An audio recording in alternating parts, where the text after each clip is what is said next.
Lots to talk about today, and you'll have lots of time to do it because we've got open hours, plurality, set for between 11 and 1 o'clock today. That's right, folks. Dr. John Gillis is away today, so we will dedicate the 2 hours to your calls, and I'm sure that many of you will want to talk about the decision yesterday by the government, by Premier Tim Houston, announcing travel and activities in the woods are now banned until the end of the wildfire season or conditions improve, which require some significant rain. Parks Canada is now advising the public of the impacts the ban will have on sites it administers as well.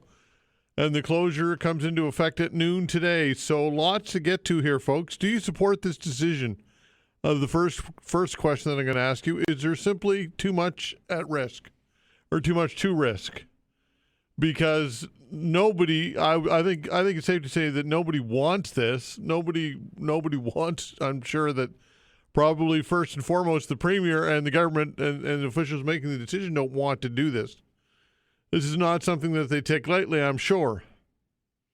But that all said, is there simply too much to risk for people to recreate? In particular, when you think about ATVs and side-by-sides and these vehicles in the woods, there is quite a bit of risk there with sparks and ignition and hot exhaust and there's a lot at play here, folks. Is a $25,000 fine appropriate, or is it excessive and perhaps even unfair? You can get a $25,000 fine ostensibly for walking in the woods. Is this a reminder just how much authority the government has, and is it ultimately necessary?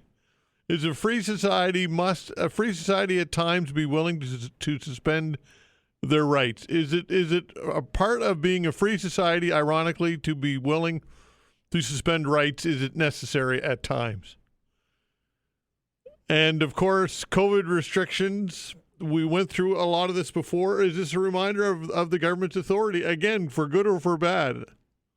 But is it a sobering reminder that at times our freedoms can be suspended and perhaps necessarily, or you may think that this is unjust? Lots to get to when we open the phone lines, as mentioned, between 11 and 1 today, I should say. Other things in the pile, of course, that I can get to and will get to. And the bike lane controversy continues in HRM. It's hard to believe that we're still talking about bike lanes, but we are, because council made a decision yesterday to overturn a previous decision concerning Morris Street. Council voted 11 to 5 in favor of rescinding the Morris Street bike lane on Tuesday, with several councillors saying they supported the rescission so they could have more consultation with organizations that raise concerns about the impact of the bike lane. One of my key questions is, why did they not do this consultation in the first place? Why did they make the decision and then suddenly, when they get blowback from the port and from healthcare and other groups, why all of a sudden is it then time to go and consider consultation? Why not reach out and do that consultation before making such a drastic move like this? And joining me at about 10:45 today will be Sue Uteck, the executive director of the Spring Garden Area Business Association, who's pretty fed up with all of this stuff, folks. She is absolutely fed up with all of this, and we'll talk to her about this. And again, lots and lots of opportunity for you to have your say today between 11 and 1. We'll take your calls. I'd like to thank Vanessa Van Den Ness as well on the other side of the glass at the control board, doing a fine job. As always, now joining us for a chat is Claudia Chender, leader of the NDP official opposition here in Nova Scotia. Claudia, thanks for joining the show. We appreciate your time. Nice to be here, Todd. All right, so let's start with the decision by the Premier to get people to stay out of the woods because of the dry conditions. What's your takeaway on it? Well, I think we are in a pretty scary time for a lot of people across the province. You know, farmers are facing drought. and really concerned about their ability to grow food and their livelihood. And people who experienced the forest fires a couple of years ago are deeply concerned about those conditions existing again. So it's clear that we have to be careful and that our climate in Nova Scotia is changing. But we also need information.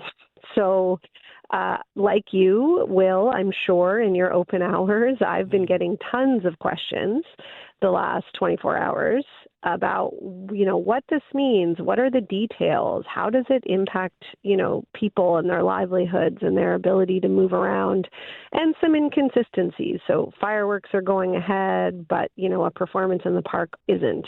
Why? We don't have those answers, and I think we deserve them. So as you were saying, it's certainly a balance of sort of people's rights and abilities, and then government's need to keep us safe, and that needs to be exercised really carefully. So certainly we're looking for a lot more information and details from the government on this. All right, I want to drill down more onto that. When you say inconsistencies or lack of information, expand what you mean by that. Does that mean that people can't walk around like Long Lake Provincial Park or where there's a trail, or what? How far reaching does this go, I guess? Or will there be signs put up? Well, we don't know. So I think those are all the questions we're getting and that we don't have the answers to yet. So in the example that I mentioned, I think out of an abundance of caution and the lack of clarity, Shakespeare by the Sea, which performs deep in Point Pleasant Park, kind of preemptively canceled a couple of shows because they were concerned that they would not be in compliance. And I think based on what we heard yesterday, they wouldn't be. At the same time, there was an announcement that this weekend there will be a fireworks show at Merv Sullivan Park in North End, Halifax. Now, I'm not questioning either of those decisions, but a number of people have pointed out that they do seem contradictory. And so the question is, why are we doing this? How are we keeping people safe? And what are the dangers? We know that most forest fires, the vast majority, are caused by humans. Mm-hmm. So we do need to be careful about our activities, but we also need to be sensible. So again, I think, your questions are my questions, Todd, and they're ones that many, many other Nova Scotians have, and they're ones that we're certainly going to be pushing for a lot more clarity on in the next couple of days so that people can be in compliance, can safely recreate and do as much as they can to enjoy our Nova Scotian summer while making sure that we stay as safe as possible. Right. And I think the other thing, too, is that perhaps 2 weeks ago or whatever, a week ago, that perhaps the government could come out and say, look, these are some things that we're considering. We want some feedback on this. We're going to reach out to some people. We're going to make a plan here instead of just dumping this on everybody and saying this is the way it is. And with this vacuum of information or vacuum for information, what are your thoughts? Totally. I mean, this is very much the signature of how this government works. There's a big announcement with no warning, and then clarification, or sometimes backtracking, or sometimes changing. And I think it's not, it does a disservice to the citizens of this province. We deserve to be treated like the adult citizens and taxpayers that we are. And if there's going to be a big decision that's going to impact our ability to move around and to do the things that we normally do in our province, we need a really clear explanation of why and of what the details of that are, especially if there's a large fine attached. So, again, I think you're absolutely right. I agree with you, Todd. I think this is something that should have come up for some conversation. These drought conditions have been with us for some time. We can see the weather forecast. It is absolutely imperative that we stay safe and that we learn how to deal with these new hotter summers and drier conditions. But we need to do that, and we need to bring everyone along so that people understand what they're doing and why they're doing it and what's okay and what isn't. Yeah, so again, if people have questions, I mean, the contacting your MLA isn't going to do much when you've got no information to share, right? Well, not today. I mean, we're very hopeful that that information will all become very clear. But absolutely, I think, contacting the Premier and the Department of Environment, there will be a cabinet tomorrow, we assume, in which case we'll get answers to a lot more questions from the ministers. But certainly, I think there are many, many people, as I said, I suspect your callers among them, who will be looking for a lot of clarification, and we're going to endeavor to have that information for folks as soon as we can. Okay. Also, something that a couple other issues that I want to talk to you about. Another one is concerning the tariff situation, and you in a news release yesterday, you talked about the fact that that you're looking for I guess more from the Premier. What's your takeaway on tariffs and what the government is doing for Nova Scotians? Well, again, we want some clarity. I mean, what we hear is the Premier going to cottage country and praising the Prime Minister on his efforts. But in the meantime, we have, real economic uncertainty for a lot of people in this province who continue, as we've talked about, to face some of the highest costs of living in the country, to have a scarcity of housing that is way too expensive. And so we need to address those problems now.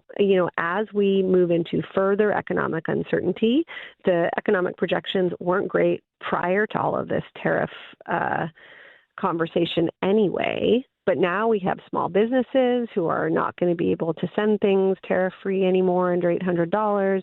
We do have steel and aluminum exports. We have exposed industries, and we have a trade agreement that's going to be renegotiated, and no one is looking forward to that or feeling like it's going to be particularly fair. So let's make sure that we're actually building housing that people can afford quickly. Let's make sure that we're protecting renters so that people can stay in their homes, because our population has flatlined. And now our kids are starting to leave again. And we need to make sure that we're building up our economy and we're supporting the workers in that economy. We haven't heard anything about that. So, we continue to look at the bedrock of how we build a Nova Scotia that supports the people who live here, that has a resilient and thriving economy. And we're looking to the Premier and to the government to start to provide some of that assurance for people who are really nervous about the economic future of our province. All right. Outside of resource development and Wind West, I suppose that the Premier would say that those are initiatives that they're working towards. What are your thoughts on those initiatives? Well, I have different thoughts on both, but my main comment would be those are long-term energy plays. And, the Premier was talking with just as much enthusiasm about green hydrogen a couple of years ago, and we're not hearing anything about that anymore. So they may come to pass, they may not. I think the idea of, producing wind at scale and finally greening our grid is a positive. And I think if that can be an economic benefit to the province, that's great. I think resource extraction is much more problematic, particularly for Nova Scotians who rely on well water. We are a rural but very densely populated rural province. So we are not analogous to a Saskatchewan or other places that have had these kind of successful resource plays. But in either case, those are projects that will not yield economic benefit for a decade. And what we need is to make sure that we have good jobs right now. So I think supporting local is good. I think finally the province is starting to point the Nova Scotia Loyal program in the right direction in terms of really encouraging folks. I think we could be doing a lot more to support our local farmers and producers, because the reality is we're going to have to be more resilient. We're not going to be able to rely on our neighbors as much. So let's really look at what does that resilience mean? How does it benefit our economy? How do we grow our seafood sector? How do we support our lumber sector, our forestry sector? How do we make sure that our growers and producers are supported, that we're growing more food because we need to? So I think all of those traditional industries could use a lot more of support, particularly now, given the conditions, as we talked about. And, you know, I think, again, we have to go back to the basics. People need to be able to afford to live here. If people want to bring other businesses, like, you know, we've been very successful in certain technology sectors and service sectors, people need to be able to attract workers who can afford to live here, who can enjoy a good quality of life, and that's becoming more and more of a stretch. Claudia, always appreciate your time. Thanks so much. We'll do it again. Thanks, Todd. All right, take care. Claudia Chender, leader of the NDP and official opposition. Alleged terrorists among the ranks. Scott Taylor, Esprit de Corps Magazine, talk about this when we come back.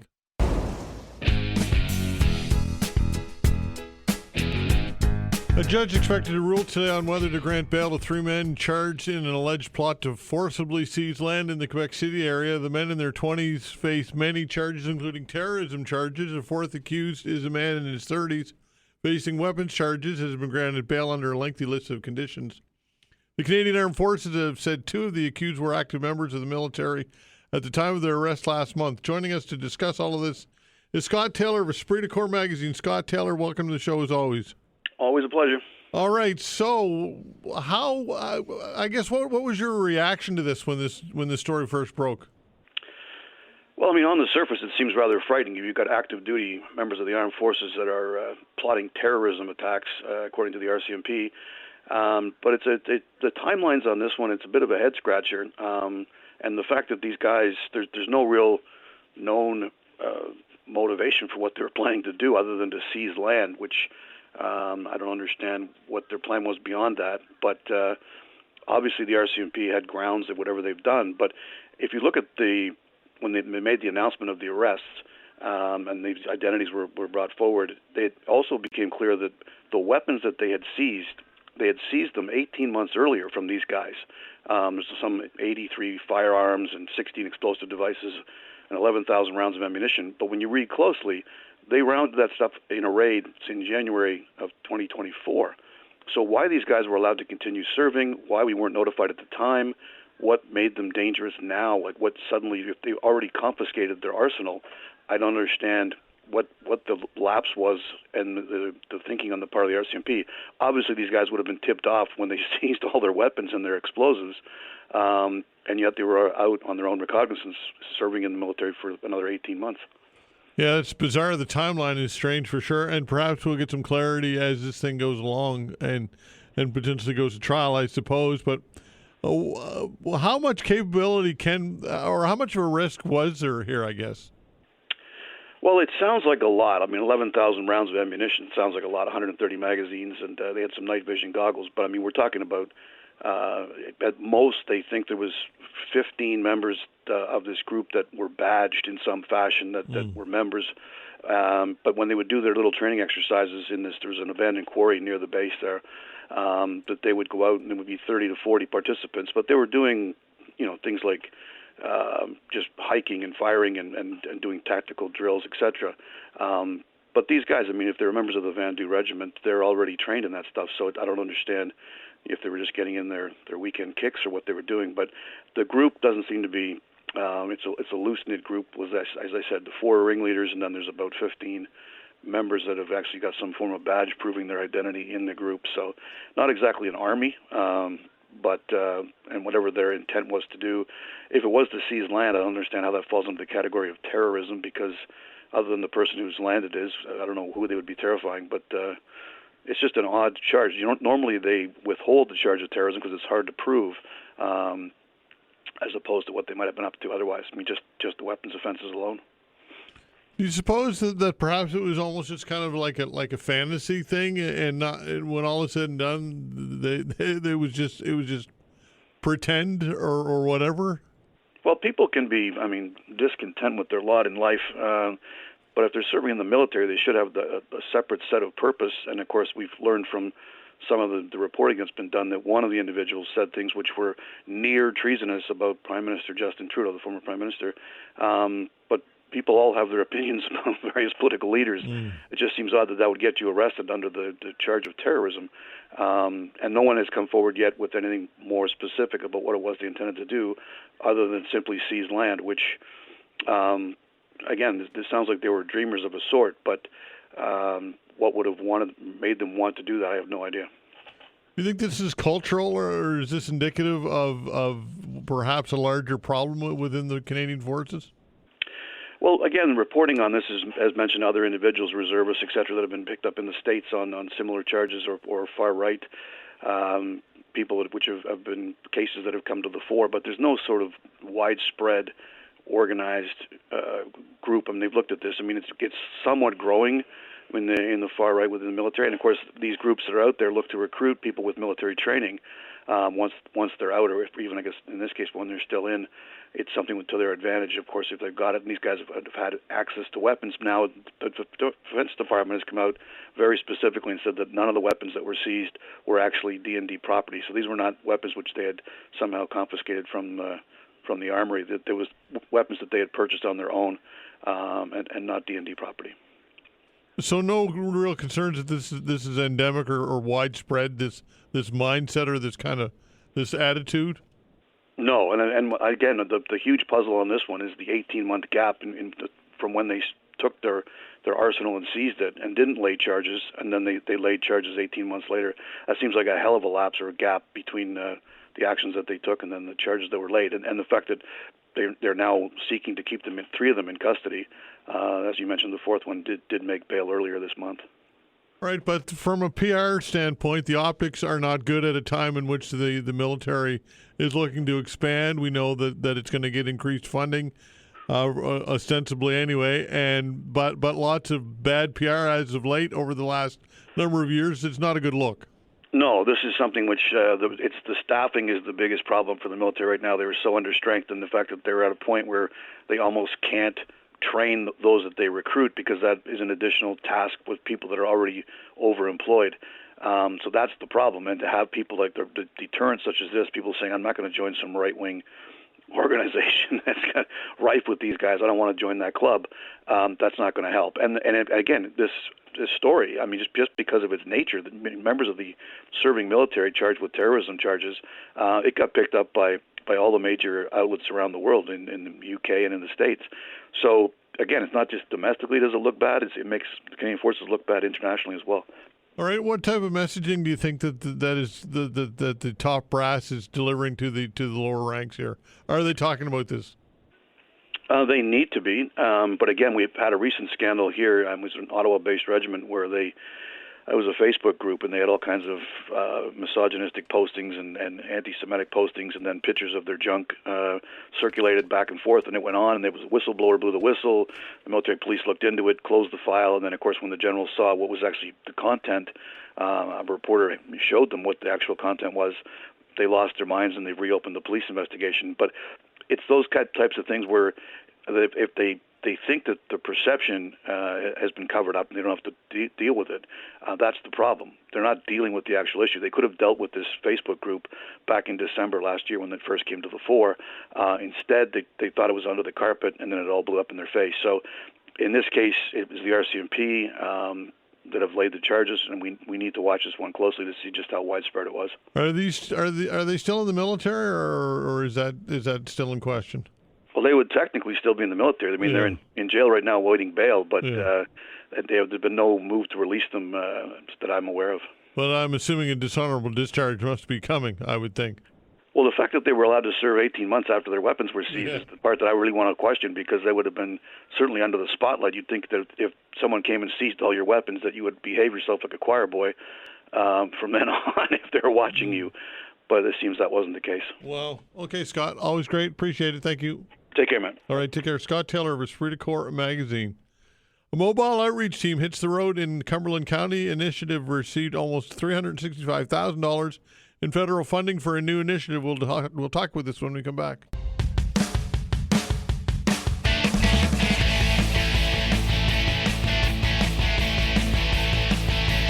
I saw the story on the CBC website recently. A mobile outreach team is on the road in Nova Scotia's Cumberland County, something community partners say is a significant step forward in addressing the toxic drug and overdose crisis in the region. Ashley Legere is the executive director of Cumberland Homelessness and Housing Support Association and joins us to talk about all of this. Ashley, thanks for joining the show. We appreciate your time, of course.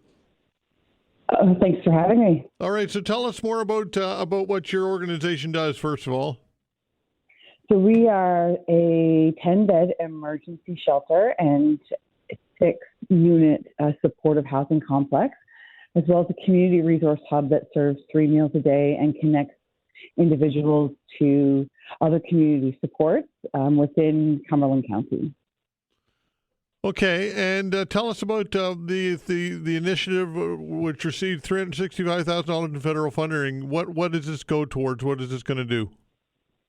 So back in October, it had been brought to our attention that there was a funding stream available through the federal government through a program called Sue Uteck.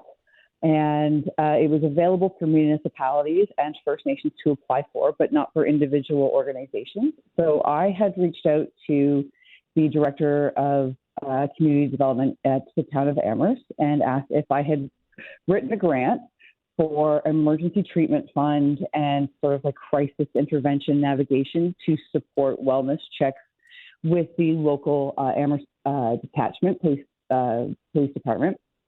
If they would apply for it. And it was a resounding yes.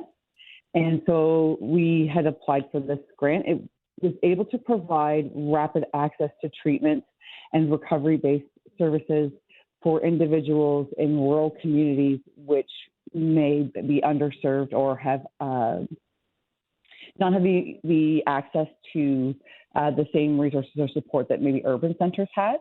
And so one of the biggest barriers is transportation and wait times and availability of treatment options in rural communities. So this grant is a 1-year grant. It provided us with a vehicle that we are able to now, when someone comes in and says, yeah, I would like to go into detox, or I'd like to find a long-term recovery, or I'd like to start methadone or Suboxone, then we have a crisis counselor whose primary purpose is to call every available resource within the Atlantic provinces, find a bed, do an intake, and then take that person or persons to treatment immediately. Okay, how much need is there in your community? How far-reaching is the need? Well, in the northern zone, so the Northern Health Zone, has the highest toxic drug poisoning death rate in the province. We're close to the border of New Brunswick, where New Brunswick has the second highest intravenous substance use in the country, only second to the downtown east side Vancouver. And so we see a lot of that cross-border transportation of, back to people, sort of a transient population. So what we're seeing is a significant increase in mortality rates amongst individuals who are prepared to house, unhoused, this is an incredible need. We don't have public transportation in Cumberland County, so this allows an outreach team to go into some of the most rural and remote communities in our county, and as we also have the largest geographical space, and so this resource is incredible, where we are able to connect individuals who may not otherwise be able to even come into town or to access support services across the 3 provinces. Any speculation as to why the problem is so widespread and is growing in your community? What's going on here? What are some of the core, base reasons as to what's going on? Well, I think what I've always maintained is that what you see is the cost of doing nothing. So we have not addressed poverty, housing insecurity, mental health and addictions. These are issues that exist in every rural community across, the whole country. But because of our geographical location as a conduit between Nova Scotia and New Brunswick, as well as the lack of resources in rural communities, a lack of transportation, and increased poverty, these all are extenuating factors when we look at substance use disorder and then increased mortality because of the toxic drug poisoning. It's also, lack of access to addiction medicine in rural communities. And, there's, one pharmacy in 50-kilometer radius. And so, there's just, it's a multifaceted sort of societal failure of us not addressing these concerns for decades. And now we're seeing this cumulative response of toxic drug poisonings. There's no access to safer supply. We don't have overdose prevention sites in Cumberland County. We don't really have harm reduction organizations in Cumberland County. And so it was only a matter of time before we hit this tipping point of we haven't addressed trauma, poverty, housing insecurity, food insecurity, all of these things. And now we're seeing, we sort of reap what we sow. How much stigma is at play here? We know that stigma is an issue with all of this, and how much of a role is it play? Oh, huge.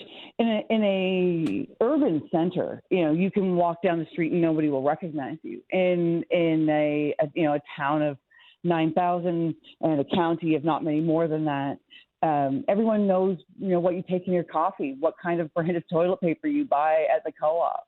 And so when one of our community members struggles, there is still that stigma of poverty is a moral failing, substance use is a moral failing, while they hold their coffee and smoke their cigarette, or while they take, they go to the pharmacy to pick up their own medication.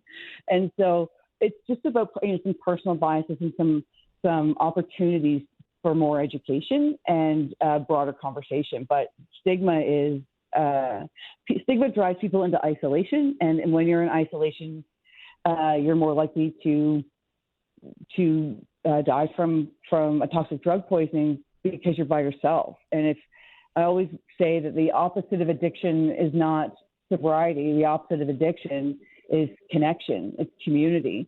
And so if we all checked our own personal biases and looked at the stigma that we were sort of perpetuating, we would, I think, be kinder. Knowing that, I get to go to the pharmacy and get my substance, I get to go to the Tim Hortons, or I get to go to the store, the liquor store, the Cannabis Nova Scotia store, and my substances are okay, but they're only okay because they're legal, and they're only safer because they're legal. And so I think it plays a huge role in whether or not people access support in their community.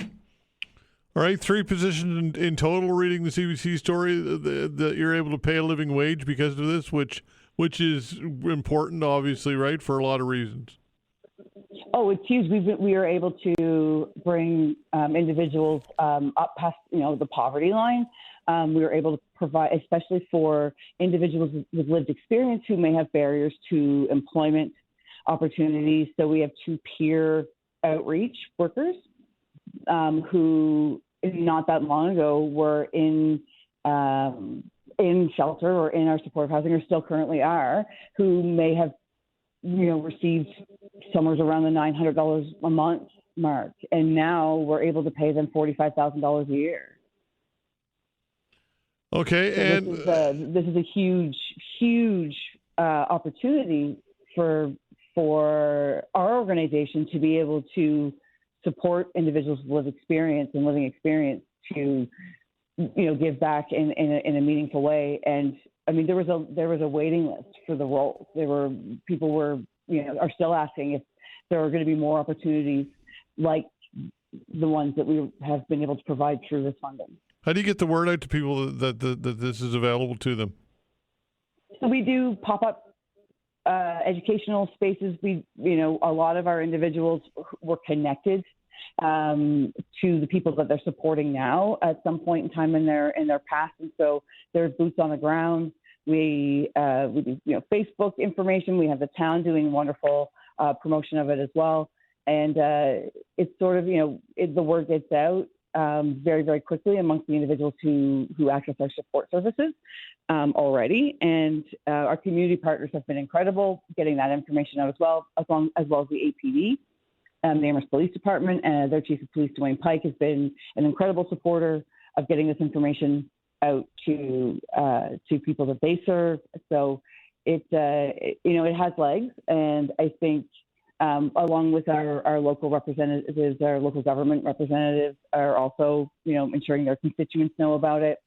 And I think it's we're already booked every day. We do something different, either in-reach or outreach every single day. We've already, we've already had people, go into recovery-based programming. We're creating partnerships with other addiction medicine providers in other parts of the province so that we will have rapid access to these supports. And also, and also, of course, the police, they're good partners here in this, I'm sure. I've worked in homelessness and substance use disorder and harm reduction for many years, and I've never met a chief of police who is more supportive of the not criminalizing mental health and addiction and not criminalizing poverty and homelessness than I have with Dwayne Pike. I always say if anyone is, you want to blame someone for me coming back to the community and doing this work, is you blame Dwayne because of his press release on how homelessness is not a crime. And so this is exactly what they've asked for. They've asked for support from nonprofits to help with mental health and wellness checks and calls so that people who are just looking for support, even if it's preventative, that they're not criminalized by having police stay with them at the hospital or stay, be the ones who are the first on scene. So they've been incredible supporters of what we do, and I think the relationship we have, I think, is the template for how other communities can work with their local departments. And I think Dwayne Pike should be giving TED Talks around the world on how to do policing in an age where mental health and addiction have such crossover with homelessness. He has been nothing short of incredible. And securing funding for next year would be ideal as well, if at all possible. I'm sure that's a top priority for you. It is always a nonprofit. I say it's chickens one day and feathers the next, and so it's always forefront. Trying to ensure that the numbers speak for themselves, and they already do, and we're only about 4 months in. That the funding would look, because we've built this program from the ground up. All of the initial expenses are paid now. The program itself would cost significantly. It's about half to run yearly. So. Well, Ashley, sounds like you're doing some great work. Thanks for taking the time to do this, and continue good luck. Thank you so much. Reach out at any time. Have a wonderful day. All right, take care. Ashley Legere, Executive Director of the Cumberland Homelessness and Housing Support Association. We'll talk about the latest with bike lanes with Sue Uteck when we come back. Thanks.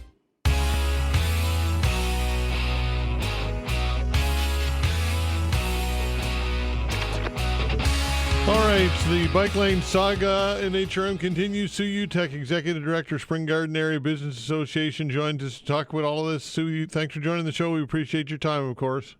Hi, good morning. And it is a saga indeed, isn't it? Oh, my God. I often listen to your show, Todd, when I'm here in the office. And as Gloria McCluskey said, the level of disrespect towards Mayor Fillmore, I was at council yesterday, was quite shocking, actually. How so? What do you mean? What do you mean? Between councillors? Very simple things. Councillor Cleary sends a motion around. Everyone has it on their phone, except the mayor himself. The mayor, when the mayor normally speaks, he vacates the chair. Or after, if the mayor's going up 5 or 6 times, as councillors, you go, just stay in your seat, say what your piece is. No, Councillor Austin had to make him vacate his seat. It was the little things that add up. But, in the end, what was more of, not shocking, but just, as a taxpayer as well, don't forget, I represent a business association, but I'm also a taxpayer, is the sheer stubbornness of 5 councillors who voted for options that, again, include Morris Street, when you just voted against to take that option off the table 30 minutes previous. It was mind-boggling. Who are the five? Name them. So the five, Sean Cleary, Sam Austin, Becky Kent, Patty Cuddle, and who was it? Becky Kent and Virginia Hinch, Right. North End. Yeah. Okay. So so those five voted to, if they had their druthers, Morris Street would become a one-way street. Is that correct? Still, yeah. And the motion that finally passed was, again, to direct the CAO to initiate functional planning and engagement for alternative cycling connections for the east-west Morris, blah, blah, blah, including the implication of one-way vehicle traffic on Morris Street. So why would they just vote that down 30 minutes and then turn around and put it back on? Because it was sheer stubbornness of even against the advice of the CAO, who said, this is not the hill to die on. We have a lot of other battles with the provincial government. We can take this loss and we can find alternatives and move on. But no, it was back to this. So, and ironically, Todd, we're right back to where Mayor Fillmore wanted this council well over a month ago with his motion to have a pause. And there is, to date, no pause because work begins on Brunswick Street August 11th. We just got notification this morning. So work on a bike lane on Brunswick Street begins August 11th? Yes. What about University? What's going on with the University Avenue? So University Avenue will go back to, and this is where our councillor Laura White was also dissenting, it has to go back for public consultation. You know, as Brad Anguish, the Commissioner of Public Works, said, we're dealing from studies in 2018, a traffic survey that was done during COVID to justify one-way in Morris Street. We have, I have 5,000 new residents in the area since then.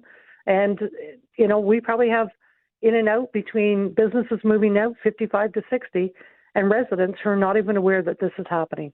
So public consultation, it's back to the drawing board. My, oh my, what else could it be other than just being stubborn at this point, not wanting to lose? I don't know what it is, but logically it doesn't make any sense. No, it really doesn't, Todd. And I, as an executive director, I look back on, I inherited the revitalization of Spring Garden. If council was really serious about it then, they would have incorporated bike lanes into the flattest portion of all of Halifax, Spring Garden Road. But they chose not to do that. That's a connection to Roby Street. That's a connection down to Barrington, to Lower Water. They chose to do none of that. And I just think it's sheer stubbornness. Like, why are you making staff go back to do another report on an issue that the CAO, who's advised you, is a no-win situation? Let's move on, find another solution. And yet you don't want strong mayor powers. You talk about the importance of the CAO and her wisdom, and you turn around and completely ignore her. Makes no sense to me. Do you think that it's unfair when some councillors suggest that, or not only suggest, but outright claim that Mayor Fillmore has not demonstrated good leadership as to this point? Is that unfair? I think, you know what, I can't say either yes or no in many respects because I'm not on the inside. So, obviously council started, as usual, you arrive with the reporters, 10 a.m., you're first on the agenda, and they go in camera for 2.5 hours, and then do lunch, and everyone's expected to come back. It's so frustrating. But no, I don't, honestly, as a taxpayer, I think he's showed us good leadership, but you have a clique on this council that if he says it's left, they're going to say it's right. Well, it seems childish to me, like we're playing childish games here with big decisions that are impacting the city and so many people. It's just wrong. Big decisions and big dollars. Even, to take Morris Street, what are the implications of say, okay, now we're going to do the cheap version on Morris Street. Does that still mean that buses and trucks have to be removed? What is the cost of doing this? What are the implications for Spring Garden? There is a report coming to council August 26th on the future of Spring Garden Road. What's in that report is anyone's guess at this point. So why would you do this 1 block, 2 blocks away when you don't have any idea of the implications for Spring Garden, the new businesses, and the surrounding community? that have no idea that this is happening. And to say from our councillor, Laura White, well, this is going to delay if we have consultation. Yes, it will, said the commissioner, and as it should be. But then again, what was the point of that? What is the point of putting Moore Street back on the table when you just said, okay, we're going to give in to the province, and turn around 30 minutes later and say, no, we'll stick it to them again? Okay, so as of now, Moore Street, it's on hold. This is the latest, the very latest, right? Until staff come back with a report with options. Yeah. So I just remember previous, and think about it. I was on council, 12, 15 years ago. A report that day generated $1,500 in staff costs. How much are these reports continuing to cost the taxpayer? For sure. Okay, Sue, appreciate it. Thank you. Okay, take care. All right, take care. Sue Uteck, Executive Director, Spring Garden Area Business Association. Now we've got lots of time for you folks. 902-405-6000. What is on your mind today? We're taking your calls till 1 o'clock. 902-405-6000. What are your thoughts on this or anything else you got in your mind? Again, 902-405-6000. Your calls when we come back. Max.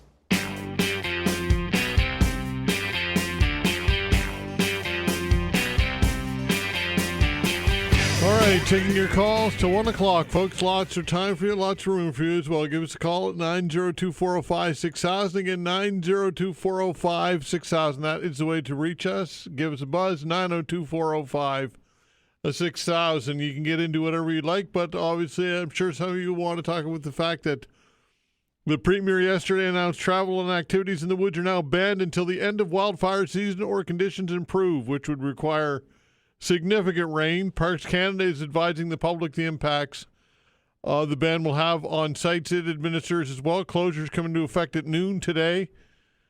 So what are your thoughts on this, folks? Violators face a $25,000 fine. That's in place for violating the burn ban and also for violating the like I guess we'll call it the woods ban. So do you support this decision? Is there simply too much to risk? Do you agree with this? Is a $25,000 fine appropriate or excessive and potentially unfair? I suppose ostensibly you can get fined $25,000 for walking in the woods. Is this a reminder just how much authority the government actually has over us, and is it ultimately necessary? Is a free society, it must at times be willing to suspend our rights? Is this part of being a free society that at times is necessary to suspend rights to government authority? 902-405-6000. What are your thoughts on this, folks? Do you think that this is necessary? Do you agree with it? Or do you disagree with it? And what about the fine? Is $25,000 overly excessive? 902-405-6000. Of course, you can talk about the ongoing saga that is bike lanes in HRM. You just heard Sue Uteck on the show, Executive Director of the Spring Garden Area Business Association. She is extremely frustrated with council right now and the way that council is conducting itself, and suggesting that 5 councillors are just being insistent and indignant, being whatever term you want to use, stubborn, I suppose, when it comes to the bike lane war and bike lane battle, and willing to die on this hill for whatever reason, going up against the provincial government. And just a completely dysfunctional look for council right now, folks. That's what's going on here, in my opinion. By the way, Andy Fillmore, the mayor of HRM, will be here in studio tomorrow between 10 and 11, so we'll get his comments and take your calls as well. So give us a buzz. What's on your mind today? 902-405-6000. Let's kick it off with Jim. Hello, Jim. Good morning, Todd. How you doing? I'm well. You? Good. I got just a couple items, if I'll try to be as quick as I can. Sure. The first one is I just made a call into the Halifax Regional Municipality trying to get a hold of the homeless director, but they took my information and they're going to check into my question. My question is this: what do we do with the homeless encampments in woods throughout HRM? And I'll give you one example. Is off Quimple Road, Flynn Park has a few encampments in there in the woods. Souls Harbor, they're all the time dropping things off to them. And even in where I live in Spryfield, there I know there's a couple of encampments in there in the woods, and throughout HRM. So what's going to happen with those individuals that have been encampments in woods in regards to this? That's good. That's a good point. Well, who's going to go in and haul them out of there? That's a good point. We got a whole band. I have a cottage outside the city. I live right next to the provincial park in Leveland Park. So, yeah, I respect the fact that the Premier thinks it's enough to say a ban. But if you're going to do that, then that has to include the homeless encampments in the woods. It's a good point. I mean, they light fires, they smoke, they do. I'm not saying they cause fires, but they're certainly, at risk of doing so. So what is HRM doing about that now? Have they sat down? Do they have a plan? Are they going to go? Do they know where these people are? And if they do know, are they going to take them out of there? And if they do, where are they going to put them all of a sudden? That's an excellent point. That's a great point, Jim. Yeah. And the other point is you spoke with the leader of the NDP. Mm-hmm. Is that leader ever going to agree with anything as an opposition leader? Because you asked her a specific question, and all it needed was a yes or no. Do you agree with the fire ban? All she had to say was yes, and then give her caveats for why she does, or no, and give her caveats why she says no. She skated around the question with all these criteria and stuff. Some of it's valid, but just answer the question, yes or no. I've yet to see that leader agree with anything that the present government does. Well, isn't that the way all opposition leaders operate, though, Jim? No, I've seen opposition governments say, okay, it's like particularly in safety matters, like COVID-19, for example, with the ban. The opposition supported that. They looked for more details. But just give a straight answer in an emergency like this. Jesus, I don't want the woods up next to me in Spryfield going. I'll tell you that. I'll lose my home. Well, I think Jim, I think that's kind of what she said. Did she not? That instead of kind of just making it, dumping it on the public, kind of what's wrong with a week ago saying, look, we're considering these things, and we're open to consultation. We're open to talking to people and kind of messaging it a little better. I don't think there's anything wrong with that, is there?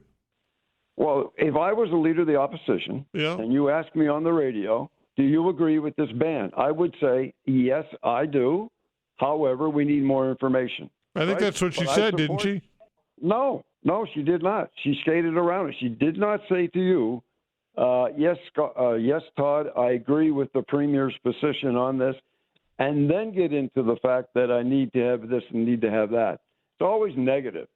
Anyway, that's my opinion. Having said that, the other thing is the Morris Street thing. I watched that last night, and I thought that was a dead issue. But you know how we've been talking about leadership all through this? Mm-hmm. So you're going to have Mayor Fillmore on when? Friday? Tomorrow. Or tomorrow. Okay, so he's going to be on. This is the time that he has to have the ability, to show leadership in this. Are we going to continue to give staff reports that cost thousands of dollars every time they go back to the table and come back? Or does he have the ability, or will gain the ability, to say enough is enough? It's a dead issue right now. We're going to move on with transit and the homeless and what have you. Because Sam Austin, he made a comment there on the news. He said that, well, maybe we can wait till the next provincial government. So he must be assuming that he's automatically going to be elected again. That's pretty arrogant. And to push it down the road like that, it's just it tells you why you're having a problem. Okay, Boy, Jim. What a rant this morning, eh? Appreciate the call, pal. Okay. All right. Take care. 902-405-6000. Barry, hello. Morning, Todd. Hi there. Regarding the traffic in Halifax, the bike lanes and so on, I think maybe the city might consider giving any company a certain amount of money for every employee that's working from home. Okay, why do you say that? Well, I mean, if you when you're dealing with a problem like traffic, one of the considerations would be to reduce it. And I don't mean by traveling on a bus or anything like that, but just work from home. And there's most companies on the peninsula of Halifax, there's no really manufacturing or anything like that. It's mostly people working in banks and so on, that they can easily work from home. Well, I don't know what easily work from home, but look, I'm sure that I don't know that you need to financially incentivize it. I'm sure if you gave people the opportunity to work from home, the statistics and polling tells us that people like to work from home when given the chance. Yeah, but the problem is the employer wants them all back. Like, the government, the provincial, federal government wanted them all back in the office. Yeah. And that is going to create the traffic, or quite a bit of it on the peninsula of Halifax. Like a doctor or a nurse or something like that has to go to work, but somebody sitting in front of a computer all day can easily work from home, and that would eliminate some of the traffic. Yeah, that's true, Barry. Okay, thanks for the call, pal. Take care. You too. Bye-bye. All right, 902-405-6000. We're taking your calls till 1 o'clock. We'll be back.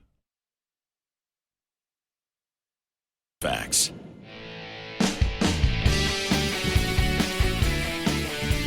All right, taking your calls to 1 o'clock. The way to reach us is 902-405-6000. Again, 902-405-6000. Mike, hello. Hey, Todd. Just got to say, as someone who is in the woods every weekend, either ATVing or at the camp or fishing, I 100% support the ban.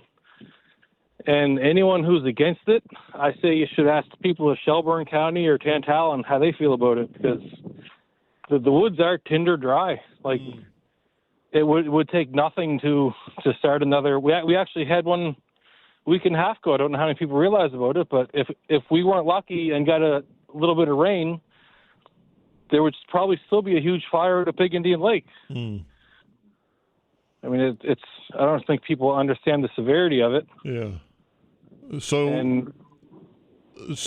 you're willing to curtail your activities, even though you don't want to. Obviously, you say it's a big part of your life, but you're willing to suspend your activities, and you support the move.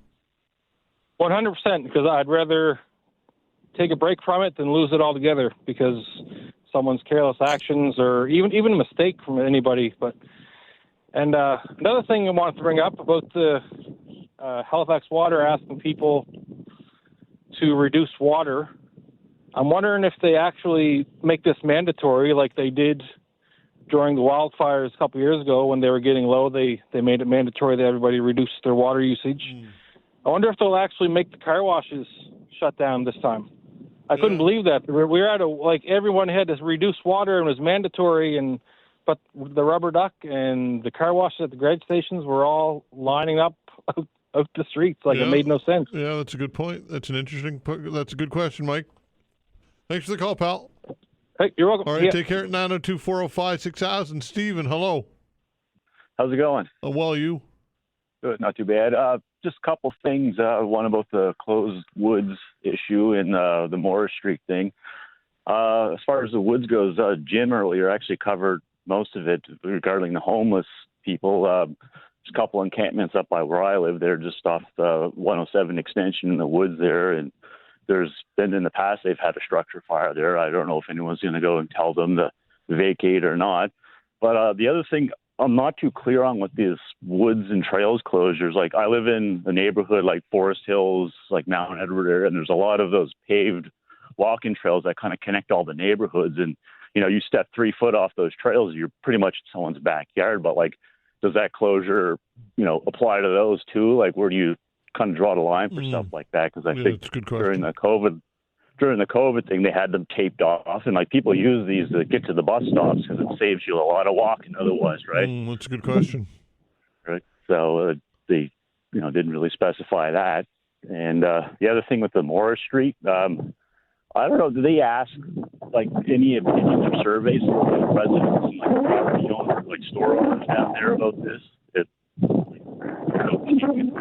Reading bicycles, do they get any surveys? Yeah, Steve, we can barely hear you. You sound like you're in a really windy area. I'm going to let you go. Thanks for the call. 902-405-6000. I think his question is how much consultation was done when it comes to Morris Street. And I would say probably none or very little, obviously not with the key stakeholders that mattered. And only after the fact did they hear from these people like the port and healthcare and paramedics and other groups that expressed serious concern. And the province had to step in because of it and say, look, we're going to shut this idea down. If you don't, if not for the province, this thing would be happening, folks. Let's be realistic about this. This was the provincial government's warning from Tim Houston. It's the reason that it's not happening, at least not yet. 902-405-6000. Gloria's giving us a call. Hello, Gloria. Happy Wednesday, Todd. Indeed. It's the day after the Gong Show. Yeah, that's right. That's right. I heard Sue. Sammy didn't vote against it. Sammy voted for it. Okay. The rescission. It was Steele was the other person. Okay. But his reasoning was that he didn't want on file a letter from the Premier making the decision because that would stay on the record. Oh, wow. So he didn't want that. Wow. But part of the motion, when they rescinded it, that motion that the mayor brought, the next part was that the mayor write a letter to the Premier telling him what they've done. So then they added the amendment to add Moore Street back in. So the mayor's letter has to say, we rescinded it, but however, we added it back in. Wow, childish. It seems almost like child's games at this stage. Oh, it's child. But a lot of people can't see what I see, Todd. And it was very clear last night when Sam Austin talked about the the Premier overreaching and said this, listen, he's throwing the opposition under the bus. What's the opposition have to do with that motion? Yeah, I have no idea. It's an NDP councillor and the opposition is the mayor. Mm-hmm. That's the opposition. Yeah. And that's too bad. That's unfortunate, and I don't know. The mayor's going to have to get stronger powers, and that's going to be a struggle, even with stronger powers. Well, I mean, we're going to have the mayor in tomorrow, and it should be interesting chat for sure, and I'm sure that there'll be lots of calls and lots of questions. What question would you ask the mayor? Well, I would ask the mayor, how soon are you going to get the powers? Yeah, that's not up to him, though. That's up to the provincial government, No, right? I know, but yeah. No, I think the mayor is, they say the mayor isn't cooperating. I think he's trying to cooperate. But when you've got a whole group against you, Todd, it's not easy. Well, Sue Uteck outlined that quite eloquently. I thought that it's come to the game. It's come to games where he's not even included in motions. No, the motion they sent around. Yeah. Oh yeah, I heard Sue, and she was absolutely correct. And but to think that in a municipality of this size that we've got this craziness, and Trish Purdy deserves so much support.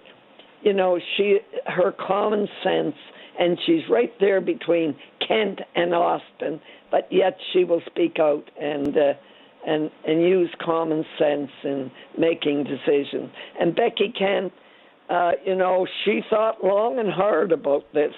And nobody's going to force her into her making a decision that she doesn't believe in. That wasn't her exact words. But. Yeah, I think her mind's been made up long ago, right? Oh, her mind is made up. She doesn't like the mayor. That's her mind, and she'll do anything she can to vote against him or speak against him. And but anyway, Todd, people are getting. I talked to people recently who said I can't listen to the show anymore because it's so foolish with this bike stuff. Yeah, unfortunately. Okay, Gloria, appreciate the call. I think you're going to have to change the topic, Todd. Okay, take care. Have a great day. All right, take care. 902-405-6000. Look, folks, we hear that as well, but then look, people call and they want to talk about it. So you're damned if you do and you're damned if you don't, right? It is, look, it's an issue that impacts a lot of people, and I think it's important that we continue to hold these politicians accountable. 902-405-6000. So what is on your mind today, folks? You can talk about whatever you'd like. 902-405-6000. We'll continue with your calls when we come back.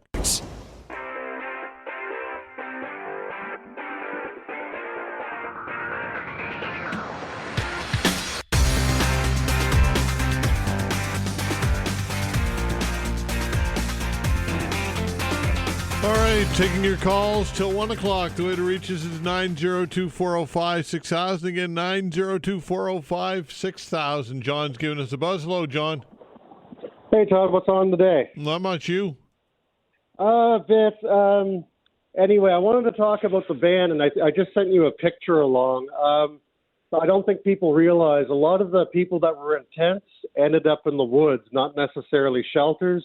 And my customer was just over in Wise Road, and all the tents and that are coming along Wise Road now. And he stopped and talked to a couple of them, and they said it's because of the ban they can't camp in the woods anymore. Wow. Yeah. Well, that's something that we didn't first see, I suppose, eh? That's why I was bringing it up. I don't think they thought of that, because a lot of these people, like as I said, they didn't go into shelters or programs. They just went further into the woods or kind of out of sight, out of mind. Yeah. I met a guy in front of the superstore. He got into the shelter program, but that's what he was doing because he didn't want to live in the tent encampments. He was living in the woods with a bunch of other people. Yeah. The other thing is too with that ban, like I understand like the fire part of it, Todd, but for my back, like I like to go for walks around the Long Lake Park just because it's like a softer terrain to walk on. But I'm not really in the woods. Like you're walking alongside the lake. I don't smoke. I don't do anything flammable. Like my friends will go fishing there, but there's no way we can possibly cause a fire. But I can't even do that now. I don't know. You think it's overreached, John? Well, I think it's kind of getting to that. I mean, I shouldn't joke, but we're probably going to have to social distance from the trees. So yeah, maybe that's what this is, Todd. Maybe that's what this is social distancing from the trees. Well, I mean, it does kind of it is reminiscent of COVID restrictions, though, isn't it? I was kind of thinking that too. It just hit me right now. Oh my God! Yeah, it really is. But I'm worried it's going to get into like an overreach situation. But I totally respect, not having lighters or matches or anything like that on it. But if I can't go to the lake and go for a walk and fish, and I don't even smoke or have anything flammable, that's a bit over the top for me. But that's just my opinion, buddy. Okay, John, appreciate it. Take care, pal. Take it easy. All right, 902-405-6000. That's the way to reach us. Give us a call. Get a lot of open lines for you. Again, 902-405-6000. Hello, Chris. Hey, Todd. Hi there. How are you? Todd, I spoke to you a long time ago. Don't you go anywhere. Your show needs to stay on. Okay, pal. Yeah, I just wanted to say I have a quick thing about the bike lanes, but I have a quick thing about the fire thing as well in the woods. Now, I live in a place where I bike to work, and I utilize part of the BLT trail coming down from Cowie Hill, and I'm on asphalt the whole way. Like someone mentioned earlier that most of the woods there is only enough to separate somebody's backyard. I'm like the last gentleman that called. I don't smoke. I live a fit life. I'm healthy. I'm not planning on having a fire on the way to work or lighting up a barbecue. I'm just trying to go back and forth to work. Now it's been taken away from me because of the people that have blatant disregard for being safe when they're out in the woods and whatever.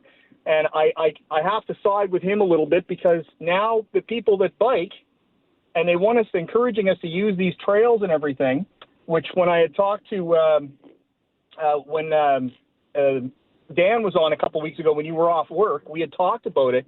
And what I'd said to him was, I got around better around the city when the roads were wider and there was more asphalt. That's just my opinion.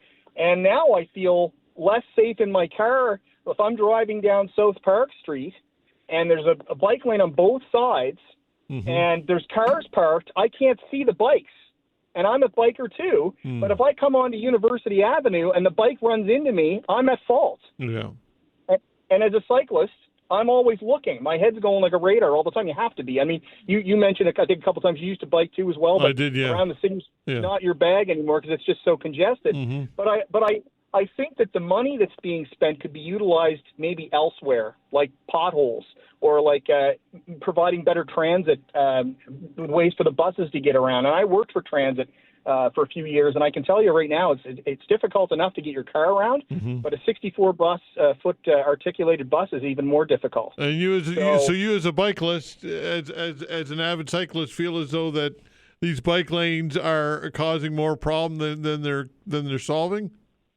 I think when you have less than 0.25% of the population using them. Yeah. And we don't have the season year-round 365 days like if you were living in Mexico or Florida or a place like that where you can ride your bikes all year round. We don't have that. I mean, there is a few diehard people, and I know a couple of them that ride rain or shine, snow, Todd. It doesn't matter. They have to go because that's their source of transportation. But that's also what's bringing me back to this thing about you can't use the BLT trail now because I might start a fire. I don't know how I'm going to start a fire because I don't get it. And I know people that were out in Hammond's Plains during that thing 2 years ago, and I think it was tragic what happened out there. But, but people got through it. We fought. Sorry, Chris, we lost you. I apologize. Not sure what happened. We lost you. 902-405-6000. That's the way to reach us. Give us a call again, 902-405-6000. Look, folks, I understand, and I totally get that people have concerns about overreach. And look, people are paranoid to some degree. I shouldn't say people generalizing. Some out there are, and paranoid might not even be the right way, might not be the right term. Some people are on edge, I guess, about government overreach and government authority in the fact that the COVID wasn't all that long ago, folks, that we went through this. So, look, I get people's hesitation when these types of restrictions come down. I also understand why government would want to do this type of thing or see it necessary because, obviously, we're vulnerable and there's a lot at risk. 902-405-6000. Again, 902-405-6000. Hi, Peter. Hey, good morning. Hi there. Todd, I just want to talk a little bit about the fire ban. Sure. And apparently, well, first of all, the data does support a temporary ban, but it doesn't support a ban through to October 15th. And I think people need to realize the impact financially of this because basically the decision that the Premier just made is going to wipe out tourism between now and October 15th. A lot of people, when they come to Nova Scotia, they come because they want to walk the trails and see all the beauty that we have. And most people don't realize that this ban is actually going to restrict you from even walking down a trail to a beach. Yeah. Right, so that's just a small part of it, Todd. Basically, you just wiped out the fishing industry to October 15th because the average person who has to get from their vehicle and go through a piece of woods to be able to fish on a river, it's much like the gentleman on the bicycles. Yesterday, I was down in Wolfville on bike trail. Right. And that bike trail now classifies as forest land. So all of those people that were down there yesterday can't go out and bike on those trails as of today. And it's short-sighted, and it's never been done before in North America, neither in any state in the U.S. or any province in Canada. And I just went through some rain stat data. And for the month of July, 7 other provinces in Canada have had less rain, and nobody is bringing in a fire ban. I was curious. I was going to ask that question actually, so I'm glad you brought it up. Nobody. This has not happened anywhere else in Canada to this point to this summer. Is it? I don't think anyway, not to my knowledge, anyway. Yeah, it's what they do, Todd. Is they base everything off what's called the Forest Fire Weather Index, which came into use in 1970, and they have to go by that data. And so that data has to be assessed every day at noon, and they take weather from 32 stations around the province, and every area is different. And one area, for example, might have high humidity, and that allows people to, carry on as normal, even though they didn't get rain. The issue being is when you put in a blanket ban like this, the last time the province did it, it was a charter violation and no one challenged the Premier on it. And he put a travel ban in after the 2 illegally set fires that were record-breaking back in 2023. So the big Shelburne fire turned out to be arson, and the other fire out in Tantallum was someone was breaking the law, burning out, doing something they weren't supposed to be doing. And so when a travel ban was put in place, the province left that ban in place during 3 weeks of record-breaking rain. Bedford was underwater during that time frame, and the province would not lift the travel ban. So if anybody thinks that the province is going to lift this travel ban before October 15th, it's not going to happen. No, I think you make some valid points in that the time horizon is to say October 15th, and because, like you said, I think you make great points. People plan, people book things ahead. People, how many cancellations do you think campgrounds have gotten over the last 24 hours? I bet you a lot of cancellations. Yeah. So what happens, Todd, is it's a Section 7 charter violation. And what happens is most people don't have the money to mount a charter violation to get the province. And so I would say if you're going to be infected in the tourism industry, that if they put a class action in for and an emergency measure put in and go after a cessation to the ban, right. And if it's not granted, people should be able to go at the end of the tourist season, figure out how much money they lost, and then go back and sue the province for what they lost. Because Tim Houston, there's another thing that most people aren't aware too. Initially, he set up something called the Scotia Guard. There was supposed to be 300 volunteers. Yeah, I remember that. Yeah. Well, I got a call from a Scotia Guard person yesterday that advised me they've had zero training in the last 10 months. Mm-hmm. Right? So I spent 29 years fighting forest fires in this province for the government. Mm. And when we had fire crews on, we trained every week with our crews. The guys had to do pump setups. We had to make sure trucks were working, everything. We had to create cohesive teams that knew what they were doing on a fire, wouldn't panic, communications were working. The guy called me from, he's on the Scotia Guard, and he said, look, we're woefully ill-prepared right now to deal with anything in regards to any kind of a major fire. Mm. And everybody had ample time to fix this. The province had ample time to fix it, and flat out just didn't do their job. So, there's a whole bunch of things to this. I'm the last person in the province who wants to see the woods burned down. Yeah. But threatening to financially destroy a person for taking their dog for a walk in the woods, there's terms for that. There's other countries where they do that type of thing, and Canada's not one of them. And Nova Scotia, like I said, is the first province in North America to pull this kind of nonsense. And people need to stand up and call their MLA and say this needs to come to an end. Like I say, the ban right now is fine, but you can't come out and make a blanket say October 15th because you just did irreparable damage to the province. Yeah, it's interesting. Like you said, how many people would have canceled their campground stay in the past 24 hours? Yeah, and it's not just that, Todd. Okay, so right now the province is crying for tourism dollars. Yeah, fishing and all that stuff. Everything. Yeah, everything. Yeah. Well, everything. So who's going to come now? Mm. Well, right? And how's it going to be measured? Yeah, no, so there's a whole bunch of unintended consequences where all the premier had to do was sit down and listen to some advice of people who actually know what they're talking about. So, Peter, do you think what would have been a better plan of action? Do you think a ban for a week, 2 weeks? What type of time horizon do you think would have been more appropriate?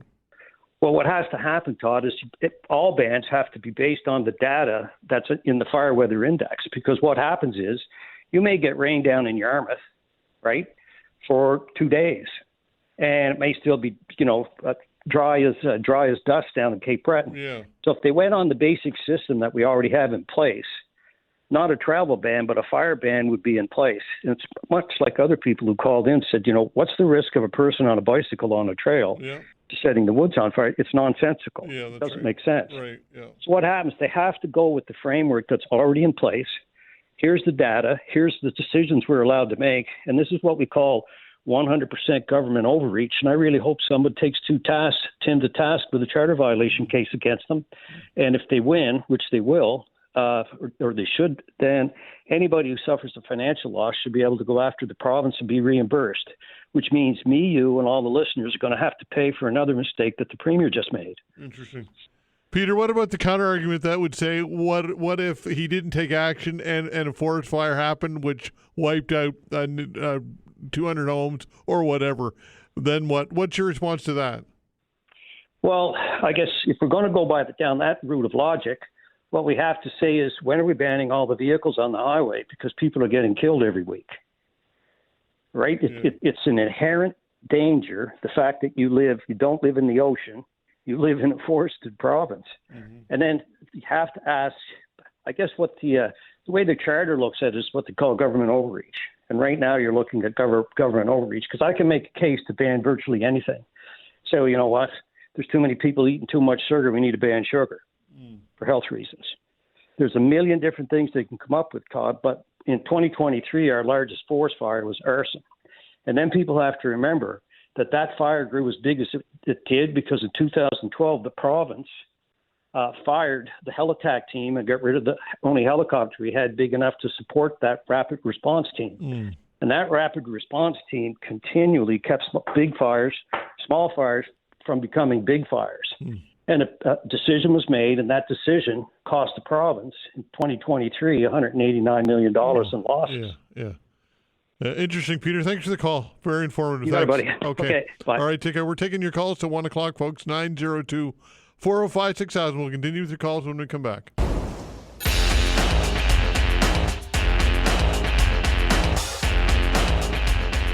All right, taking your calls till 1 o'clock, 902-405-6000. George is giving us a call. Hello, George. Morning, sir. Thank you for taking my phone call. Sure thing. Your last caller had a lot of good information, but it's not the first time the forests have been shut down. It's the first time a premier's done it, but lands and forests shut down, a number of years ago, a couple of times, I think way back when, and 5 or 6 years ago. I'm one of 35 to 40,000 landowners in this province in the forest industry, and I certainly approve of what the Premier has done. Unfortunately, 90% of the people who go for walks and that are very responsible people, but there are 10% that aren't. And you have a lot of people who want to hunt and fish and ATV on land that they don't own at all. It's privately owned, and they don't ask permission. And we've also found the residuals of several campfires, and we've been called out on a couple that were lit on our land. And it's a scary, scary thing. This last fire down in Shelburne County, a friend of mine lost a 100-acre woodlot. He lost thousands of cords of wood, and it's worth next to nothing. And the person who set the fire, or people, I don't think they got a thing at all. So I do think that the penalty's a little stiff for somebody who is walking in the woods or something, not maybe $1,000, but we've got to be very, very careful, because there are a lot of people, they just don't care. And all they have to do is flick a cigarette butt out the window or something like that, and you got a fire, and you got a real problem. And we just went out and bought another bunch of fire gear to put with our crew working in the woods. And we've built several fire ponds on our wood lots, so we have an access to water and everything. But it's a scary thing. If you own a piece of land, you can't use it for collateral or anything. You want to loan it to the bank, and basically, if you have a fire, it's no good for almost 100 years later. Yeah. I think like the previous caller mentioned, though, that having it open-ended till the 15th of October perhaps is I think he made a good point in that why have it out for so long? What are your thoughts, George? Well, he did there, but it also said if we get enough rain, it will be rescinded.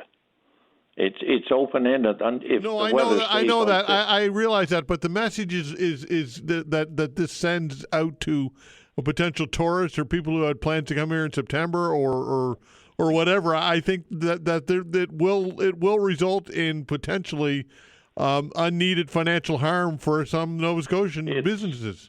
It's going to hurt some people, but it's going to hurt a lot of people a lot more if they get a fire. See, the other thing is, and he's right there, that there are certain parts of the province that might receive a lot more rain, and instead of closing the whole province off, they should close the areas off that are situated in this way right now that are very, very dry. But if you have part of the province that has had lots of moisture, then no, it shouldn't affect the whole province. Yeah. Okay, George. And I agree with most of what he said, but like I say, the woods certainly have been closed down before. Yeah. Okay. Thanks for the call, George. Appreciate it. All right, sir. Thank you. All right. Take care. You have a good day. All right. 902-405-6000. Andrew, hello. Yeah. Hi. How are you this morning? I'm well. You? Good. Well, I'm. You know what? I like the Premier generally, but I think he puts heart into some of his decisions that he makes. But I think he's way ahead of himself on this one. Because really, people being denied access to the woods, and also things like Point Pleasant Park and the ocean, I think that affects people's mental health. So I called up DNR in Halifax and asked a question about, well, what about places like Duncan's Cove or the Lookout along Herring Cove, or you can or if you even go to Shabukto Head, there are no woods, really. You can just go along the shoreline. Yeah. And I was told, no recreation is allowed. That's what they told me. Yeah. And so I'm just thinking that this really affects a lot of people in such a negative way. I think he could have done it better where he says, okay, none of those ATVs, no smoking is allowed, $25,000 fine if you want. I mean, that ruins people financially, in my opinion. But we have a beautiful park in Clayton Park where I like to take my dog when it's too hot. There's a little trail that goes to the woods, and we don't smoke. And it's a great way to get out, get exercise, and be protected from the sun. Now, my daughter lives in Terrence Bay. She's a new mother, and she belongs to a group of people that walk the children in the trails. It's not a walkable community. There is no sidewalk there. It's not safe to walk along the road, and so they go into the woods along the trails. And this is her sort of mental break to spend good quality time with her child while doing something outdoors. But because now they can't walk on the road and they can't go in the woods, and you're not allowed on the beach, what are you supposed to do? I just think it's a terrible, terrible decision, and it makes me think, our government is just taking too many, liberties. Too many liberties without insulting people. I think he had good intentions, but I really hope, I'm going to say it, Mr. Premier, if you're listening, I really hope that you wheel this back a bit and just think a bit more with common sense. Allow people to go out and get their mental health. Go for a stroll in the woods. People that aren't using ATVs are just simply walking. Non-e-bikes should be allowed too, and just ban smoking and fires and ATVs. That would be the common sense thing to do. I just can't imagine people, as other people mentioned, wanting to come to a province to see our beautiful ocean side, and you're not allowed. So the person I got, I wasn't feeling 100% confident in their answer when I called DNR for whatever reason. So I started calling other DNR offices. They're all over the province. Most of them aren't answering. It took me about probably 8 tries to go through different ones. And I did get a hold of another one in Lawrencetown, in the Annapolis Valley, and they said pretty well they're a little uncertain about the rules there, but they said, if it's private land, they thought, well, we can't really stop people from doing that, but if it's Crown land or their land, you're not allowed in the woods, you're not allowed to go down to the ocean side, and basically more or less the same thing. No recreation. You're not allowed to go out and do anything like that. And that's what the Halifax office told me, too. Okay, so, Andrew, up against the break. Thanks for the call. Appreciate it. Good comments. Yes, all right, continuing with your calls till 1 o'clock, 902-405-6000. We'll be back.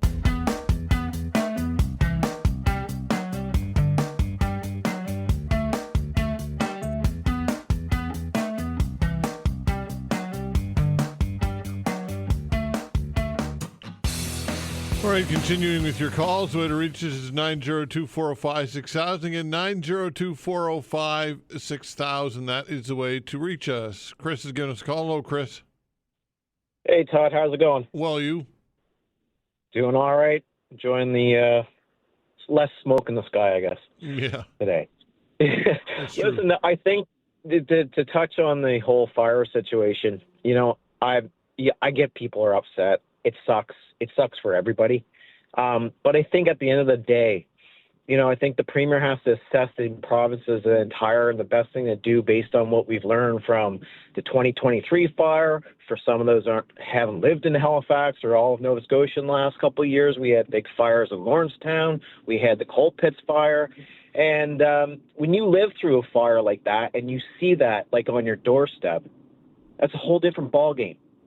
And people that may not have experienced a forest fire or have families that were in it, serious stuff.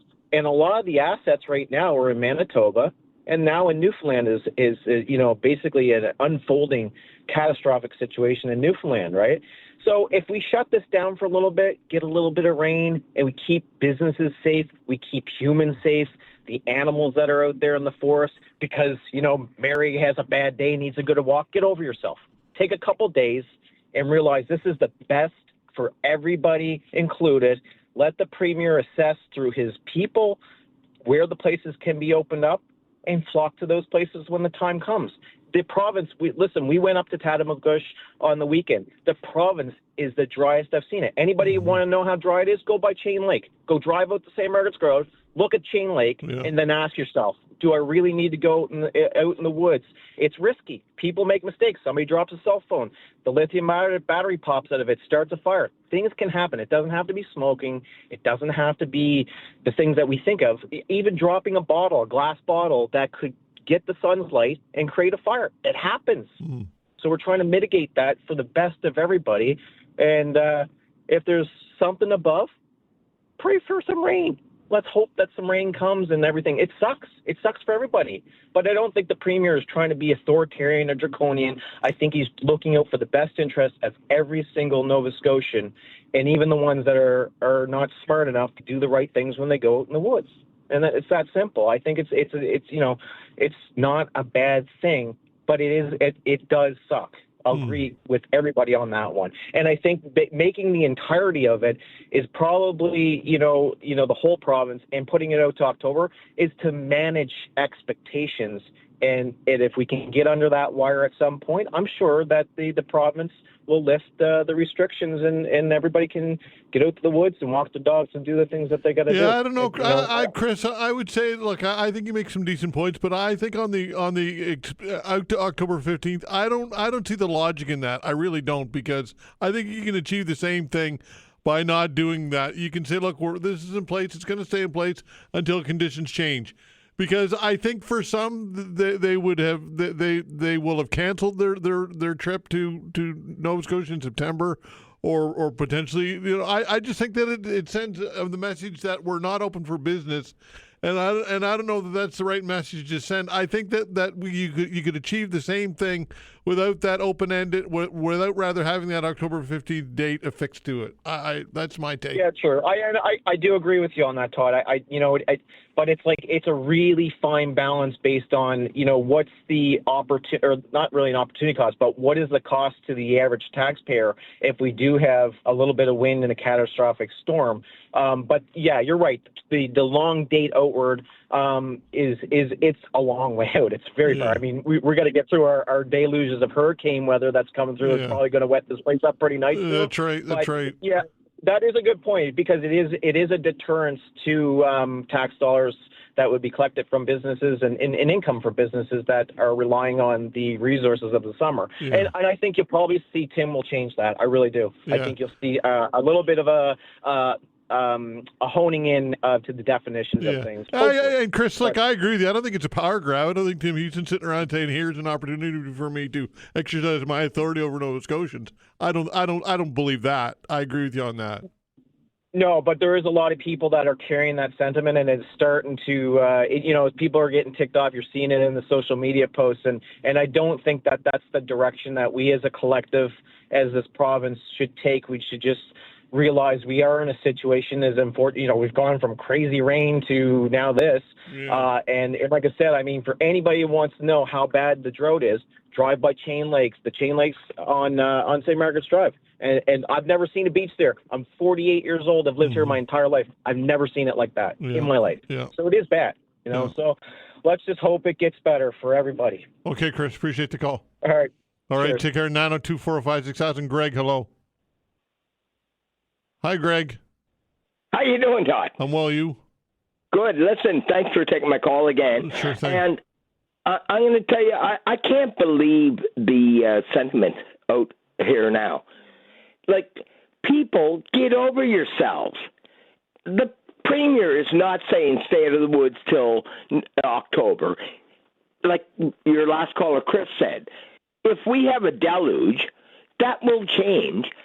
Like, are people that self-centered and like the guy on the bike said, I can't drive my bike. People smoke cigarettes, and people are idiots, and you know that, Todd. Not all, but they will jettison their cigarette. Listen, it's a temporary thing. Get over yourselves, people. Go for a walk on the road. You don't have to go into the woods. Do you agree? Or well, look, I understand why people are upset about it. I can understand why some people would say, look, you're gonna on the surface, somebody's going to get a $25,000 fine for walking in the woods. Like, to me, that seems a little over the top. I'll be honest with you, Greg. It does. No, but you're asked to do something as a collective community. Yeah. And I don't think it's an overreach. I don't think that the premier's with a thumb on us. Come on. The woods are tinder dry. No, I know neighbors of understand. mine, their wells are empty, bud. Yeah, I understand. I do. Greg, I would say my biggest issue with it is the October 15th date. I think you could achieve the same thing without saying that. Just simply say, look. Saying that, I agree, Todd. Yeah. He should have said until conditions alter. That's simple as that. Until conditions allow, based on DNR, based on the information that we'll get from officials, this is going to remain in place. I think that will change. Yeah. So like Chris said, if we get a God forbid a hurricane or a tropical storm come in, that will be changed. Yeah. And also, Greg, I think that instead of a $25,000 across the board fine, you could say, look, we're gonna if violators who are walking in the woods, I just think that you could use a different approach when it comes to the fine. But look, I get it that they want to be heavy-handed and they want to. They want to make it as punitive as possible so that people don't break the law. I get that, but I think that $25,000 across the board for walking in the woods is how many times do you think that fine has been received? I don't know. Never. I don't know. Well, then what's the point of having it then if it's not going to be used? It's supposed to be a threat, but the person that started the Tantalum fire did not get 1 cent. That's right. Did not. You're right. Not 1 cent. And that idiot that lit down in Shelburne. Yep. Not 1 cent. So it's more a threat. Yeah. Than a. Come on. Yeah. You're not stupid. Neither am I, buddy. Okay, Greg. Appreciate the call. Take care. Love your show, bud. All right, take care. 902-405-6000. Again, I just think the same thing can be achieved by saying, look, we're going to put this in place, and when conditions improve, we will revisit and rescind at that time. I think that makes this much more palatable than the October 15th date. I just think that, and it might be semantics, but I think that is part of the problem. That's part of what has people so upset, and I think rightfully so. And also the fines, I think you could scale the fines differently and would make more sense as well. 902-405-6000. We'll continue with your calls when we come back. Thanks. All right, continuing with your calls. The way to reach us is 902-405-6000. Again, 902-405-6000. According to the Global News website, 7 fines have already been issued to individuals for breaking the burn ban. So, again, according to Global News website, 7 fines. And it doesn't say whether they're the $25,000 fines, but we could assume that they are, because that is the penalty affixed to violating the burn ban. 902-405-6000. That is the way to reach us. Let's talk to Chris. Hello, Chris. Hey, Todd. How are you doing today? I'm well. You? Oh, for an old fella, not too bad, thanks. Great. It's been a while since we spoke. Yeah. I just this burn ban, I guess, got me out of the woodwork. I just got one question for you. This ban, does that include any and all commercial activities in the woods? No, it does not. Okay, so that leads me to what I believe is by government does what they do best. It's a reaction, not a response. I don't think they put a lot of thought into this. I don't feel as though a guy walking their dog or somebody on their mountain bike biking along the trail and stuff would pose any more risk of a forest fire than heavy equipment, including chainsaws and other things, working in the woods right now. Like, I get the argument you can't shut everything down because people's livelihoods. Well, what about the people's livelihoods that need the tourism and that need the outdoor? Their livelihoods are being shut down. So how do you pick one group and not the other? Yeah, that's a valid point. That is a valid point. Yeah, I can't disagree with that. And I know I heard the people arguing that, yeah, okay, we get rain, they're going to rescind the ban. Well, why didn't they do that last time? I remember last time they were talking about Bedford being under 3 feet of water and everything else, but they still had the travel ban on. Mm-hmm. So you can't trust the government to do the smart thing. Like, it just, to do this, it's excessive, and I don't agree with it. And I live, the woods comes right up to my back door. Mm-hmm. So I've got as much to lose as anybody if a forest fire does start. But I just think that there could have been a better way of doing it than what he did. There was no thought put in this whatsoever. You're allowing mining operations, you're allowing wood cutting operations, you're allowing all that to go on, but yet I can't walk my dog down the Trans-Canada Trail. And it doesn't make sense. Thank you. That's my take on Okay, it. Chris. All right. Thanks for your call. Appreciate it. You take care. All right. Take care. 902-405-6000. Grant's giving us a buzz. Hello, Grant. Good morning. Big fan of your program. Thank you, sir. My dad used to say, he passed away last year, he said, the only thing free is a walk in the woods. Yeah. Well, that's not true anymore. There you go. Yeah, that's a good point. And I'm getting this weird feeling. It just feels like 5 years ago or 6 years ago when people were ratting out their neighbors for having family over for dinner, when people were wearing masks in their car, when people were just told to stay home, it's for the greater good. And now we're told to stay home, it's for the greater good. And there's something really off-putting about it. I'm from a rural area. I live in the city. Friends, they're not listening to this. They're going four-wheeling this weekend. They're going fishing. It doesn't matter to them. It's the point of being told not to do it. That's what aggravates people more than than it itself. Well, Grant, are you encouraging people to break the law and to get on their four-wheelers and go in the woods? I'm encouraging people to listen. A walk in the woods is not going to start a forest fire. Yeah. It's not. And people, it's just strange when people don't question it. They're like, "Oh, it's banned. You can't walk your dog. Suck it up." Well, screw you. Where it's a matter of going in the woods for a 10-minute walk. I'm doing it this weekend. I'm telling you right now. I'm going for a walk. Okay, what about ATVs? And look, I think you'd agree that the potential is out there for sure for ATVs with hot exhaust and that type of activity. Has there been a forest fire from a four-wheeler in Nova Scotia? I don't know that. Genuine question. I don't know that. And I earlier caller, has there been a forest fire from who has a glass bottle anymore? First of all, from a glass bottle? Has there been a forest fire from a cell phone lithium battery? No, is the answer to those questions. So just being told to not go in the woods because I might start a forest fire when I don't smoke cigarettes, I don't smoke marijuana. Mm-hmm. The implication that a forest fire is automatically going to start if somebody walks their dog in the woods. That gentleman earlier, he said his daughter can't walk on the road because there's no sidewalk, so they go in the woods for a walk. Well, she's not allowed to do that. So what? Stay home. Wear your mask. Yeah. Get your vaccine. Okay, Grant. Appreciate the call. Take care. 902-405-6000. Scott, hello. How you doing, Todd? I'm well, you?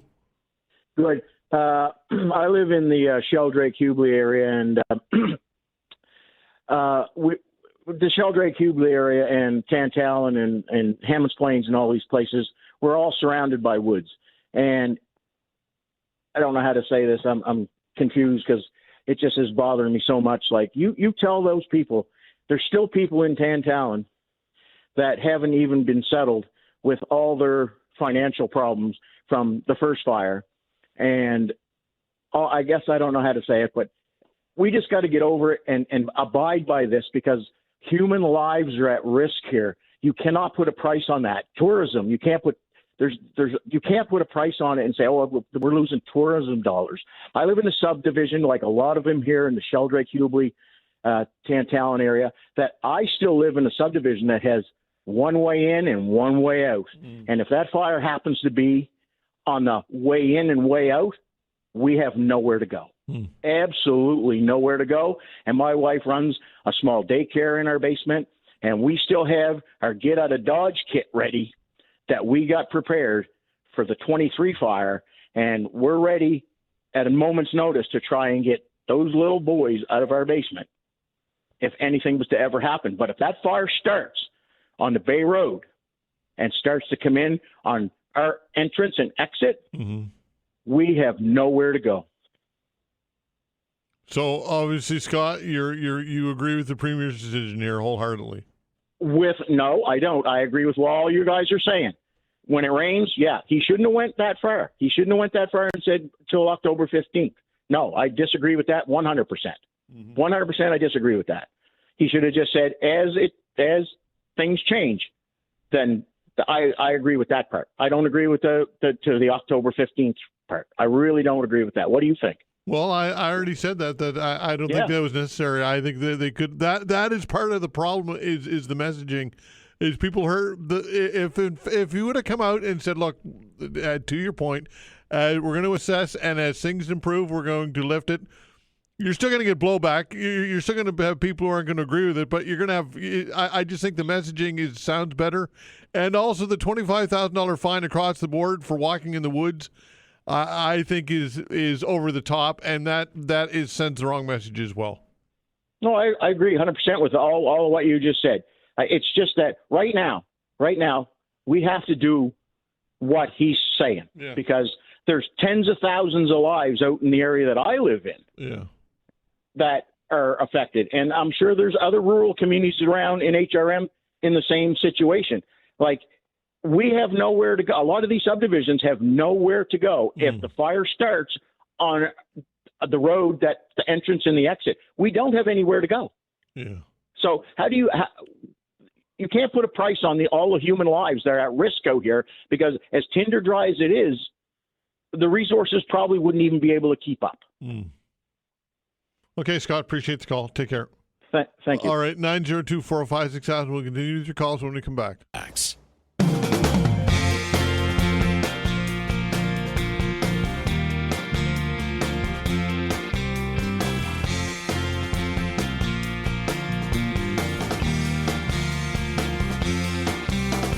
All right, continuing with your calls. The way to reach us is 902-405-6000. Again, 902-405-6000. Steve, hello.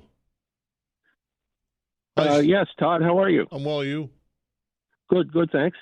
I'm calling, Todd. About 2 weeks ago, I started seeing these ads on television and radio that Atlantic Lottery now has online products, which I'm very disappointed in. But I just wanted to say that I've had a lot of experience on the VLT end, and these might look like fun, happy little games, and people might think, well, it's run by the government, so they got to be safe. Not true. Atlantic Lottery is a predator. They're aggressive. This is big business to them. Mm-hmm. Now, as I mentioned, as a VLT player, that's an addiction that a lot of people don't understand.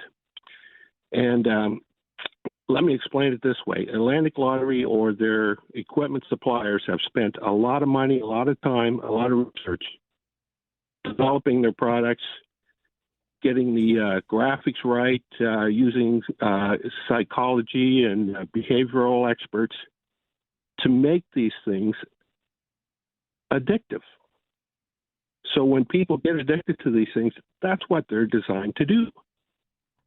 So I just want people to know that don't think that these products are safe. This is a government-run program that causes people to lose their businesses, their homes, their families. Some people, usually on average about 6 people a year in this province, commit suicide because of their association with the VLTs. Yeah. And I just think it's wrong. And I think they've crossed the line at some point, and they just take it too far. They devastate people financially with the VLTs. Years ago, I called them up, Atlantic Lottery, with my concerns. They laughed. Then years later, I called back again. after one night with this one machine that I put a huge amount of money in and it did nothing. And I thought, there must be something wrong with this. They investigated and they said, if you got a nickel back, that was a return. And then years later, I called one more time, and the person I talked to said, it sounds like you have a very serious addiction, which I do. Mm-hmm. She said, we would classify you with about 1.5% of the players, and we consider 1.5% insignificant. Anyway, that's the type of people you're dealing with. Yeah, for sure. And about a year and a half, 2 years ago, there was a series of articles every day for 6 days. And I was mentioned in one of those articles. But I got thinking, the premier decides how much these machines take. Mm-hmm. And by the way, they increased the take after COVID. So I thought, but maybe he doesn't really know the devastating effect. Like maybe his only source of info comes from Atlantic Lottery. So I emailed his office, and I was told he would never have time to see me. And then someone suggested I write him a letter, and they said, well, he probably won't read it. Mm. So anyway, this is what you're dealing with. So I just want to warn people that to be careful with those products. Okay, Steve, appreciate the call. Thank you for your comments. Thank you. All right, together 902-405-6000. Bill, hello. Hello. Hi there. Yeah, I just wanted to speak to the $25,000 fine. I'm a retired police officer. So how fines work is $25,000 is the maximum you can be dealt with in court.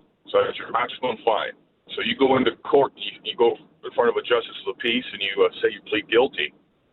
The justice of the peace is going to give you a chance to give your spiel. Maybe I'm on unemployment. It might be between jobs. I might be working at Walmart for $15 an hour, whatever the case may be. I can't afford $25,000. So your fine might be $200. So that's how that works. Does that make sense? Are you sure on this one? Well, to be full disclosure, I was a retired cop in Ontario. Yeah. So I may be stepping out of tune as far as how Nova Scotia works, but I'm pretty sure the courts would be the same. Yeah. So just like getting a speeding ticket, Todd, the speeding ticket says your fine's $200. Mm-hmm. You go to court, you plead guilty. You're not disputing the fact that you were speeding, but you can't afford $200. The JP might give you a $20 fine and accept a guilty plea. So you lose your points off your license and so on. Yeah. So that price on the ticket is only the maximum penalty you can get. You can get anywhere from 0 to 25,000. So and the arsonist there, guys, Todd, they would have been if they were charged. I mean, I'm not involved in the case, but if they were, they would have been charged under the Criminal Code of Canada. It's a criminal act. Right. So 25,000 wouldn't have been available. Not applicable. Right. Well, that makes sense. So, Bill, in your professional opinion, based on your experience, that $25,000 fine would be that would be but shouldn't that be the messaging then, that the maximum fine up to $25,000 is possible? I think that messaging would be important, is it not? I wouldn't argue with that, but that's just the way the courts work. Because I mean, if you how many people have $25,000 sitting in their bank account? Right. Yeah. How many people can go get a loan for $25,000 and be paying it for the next 8 years? Yeah. So what's the alternative? Jail? Yeah. So the courts have to have the JPs have to have some kind of leeway. What's unfair, Todd, is if I'm just a retired cop. I'm a millionaire, but if I was, I'd pay the $25,000. The next guy comes in and says, "Well, I'm."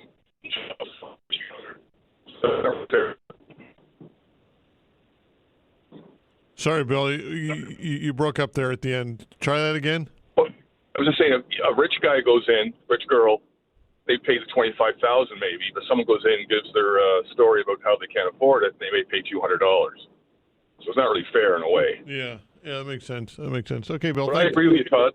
Okay, all right, thank you. Thanks, pal. Take care. 902-405-6000. David, hello. Oh, here, let me take out speaker. All right. Hi. Hi there. Just one point is for all the people that are saying this really sucks. I walk my dog. I don't smoke. Blah blah blah blah blah. Okay, sorry, I didn't mean to reduce them or something like that. But you could have 10,000 great, awesome people. But if you lift that ban, you get that one person who's just a little neglectful. I'm just going to smoke a joint and butt it or something. You know what I mean?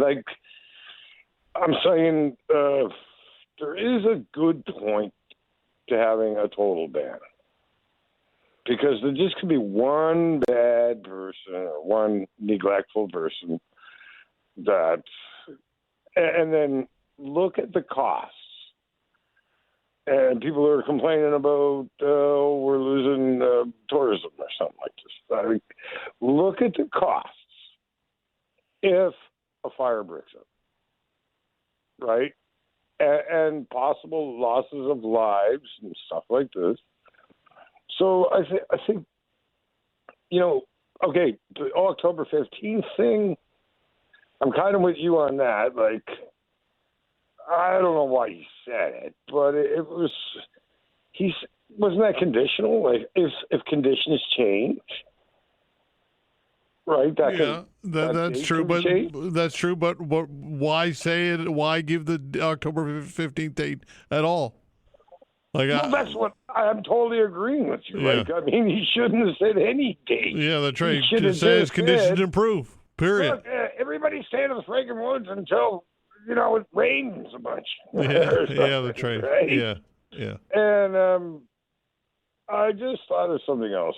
If you did say, okay, we're gonna sort of ease the ban up. But if you're caught smoking $25,000, and just as the guy right before was saying, that they might not pay that. They might say, "Hey, I'm on welfare. I can only afford $25." Mm-hmm. Right, so what's the point of that? So I know this is really draconian, but if you take other people's lives in danger. You're driving a car and you're drinking or you're high or whatever, right? It doesn't matter whether you're rich or poor. You're going to jail for a year or whatever, right? So what about that? Now, this is the one I want your opinion on. Really heavy penalization. Say, okay, you lift the ban a bit, and you start letting people go through the woods or whatever. But if you break any of the rules, we're going to throw you in jail for a year. You know what I mean? So, don't go in the woods and plan on breaking any rules or something like that. Now, that's a dark horse there, but give me your opinion on that. Would that be too... I don't think you should be throwing people in jail for a year for walking in the woods. No, I don't. No, I'm saying for walking in the woods and lighting a smoke and breaking those rules. Or saying, oh, no, we got it all. We got rocks around. We're going to have a little campfire or whatever. Well, then that becomes a criminal activity once you do that. Yeah. Right. So what do you think? Instead of saying okay, if you're poor, you pay $25 for doing it. If you're rich, you can pay $25,000. But you're going to jail for a year. Yeah. Don't you think that would really make people double think? Maybe I can wait till I get home to light up or whatever. Right? Yeah. Okay, David, got to go. 902-405-6000. We'll continue with your calls when we come back. Facts.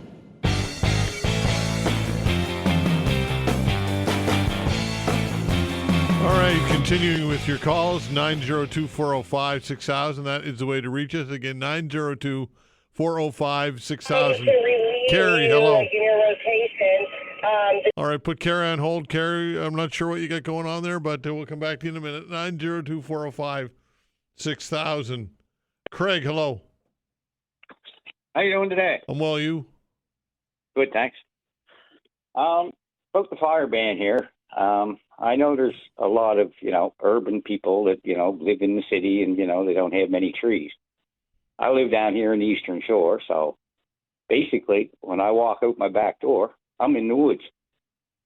For miles and miles and miles behind my house is woods, and same on the other side of the road. Mm-hmm. There's miles and miles of woods.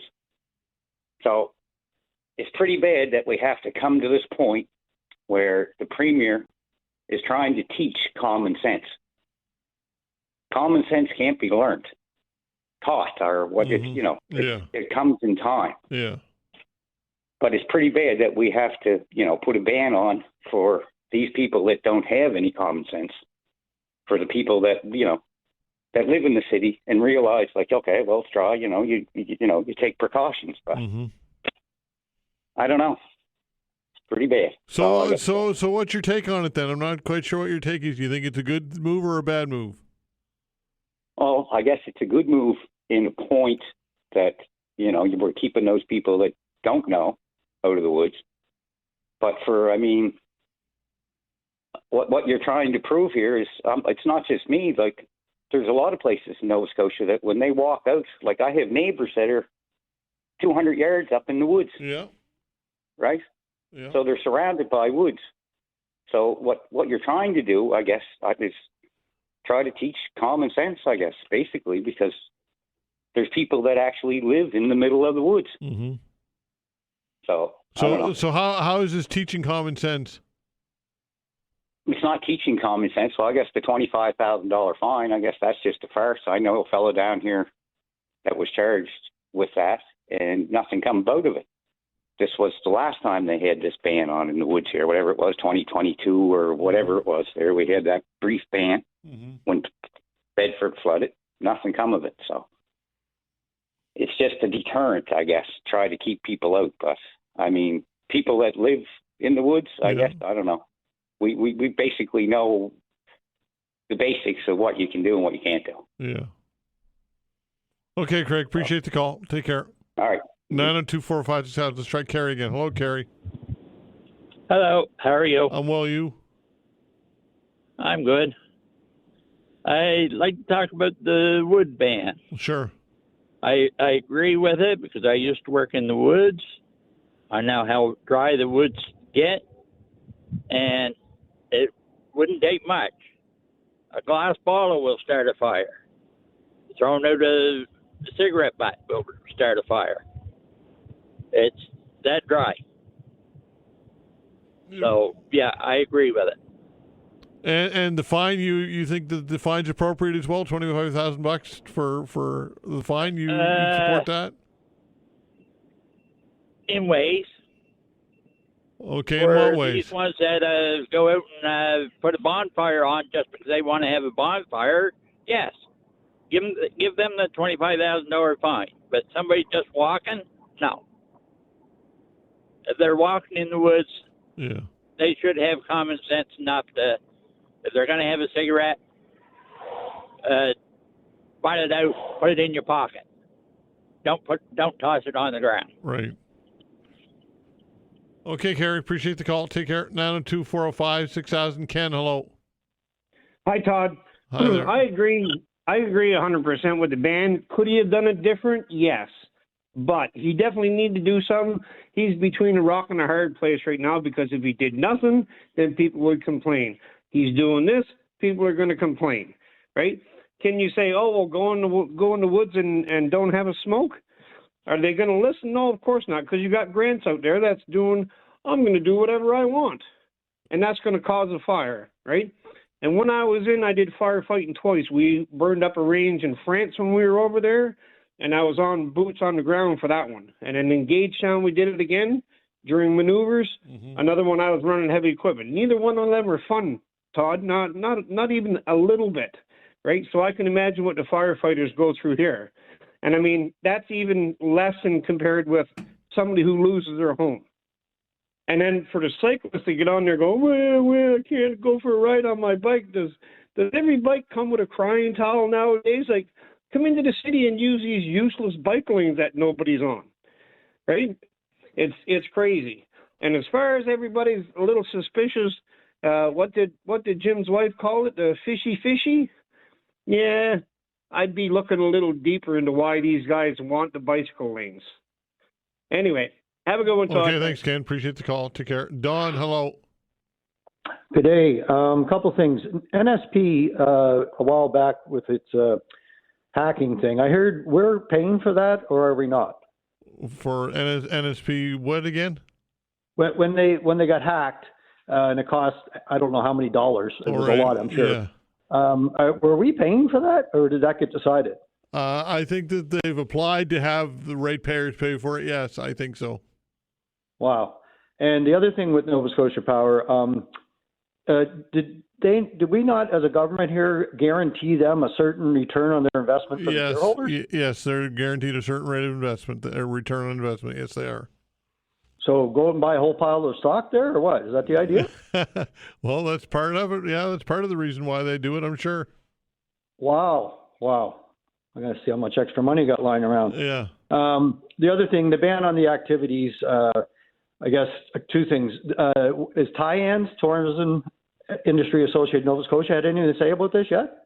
I've not. That's a good point. That's a good question. I haven't talked to tourism, no, but that's a good idea to chat with somebody from the tourism sector.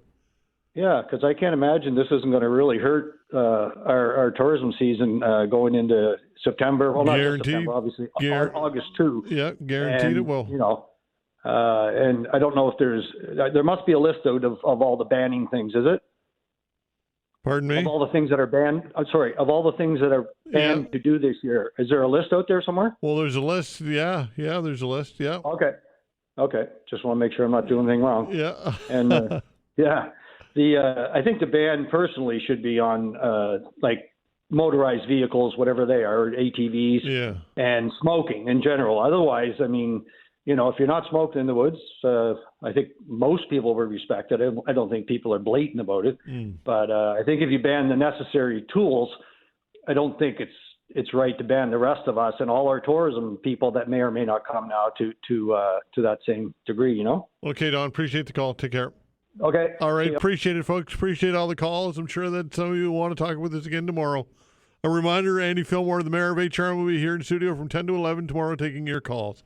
I'd like to thank Vanessa Van Den Ness on the other side of the glass at the control board, doing a fine job as always. Thanks for listening, everybody. We're back tomorrow at 10 o'clock. See you then.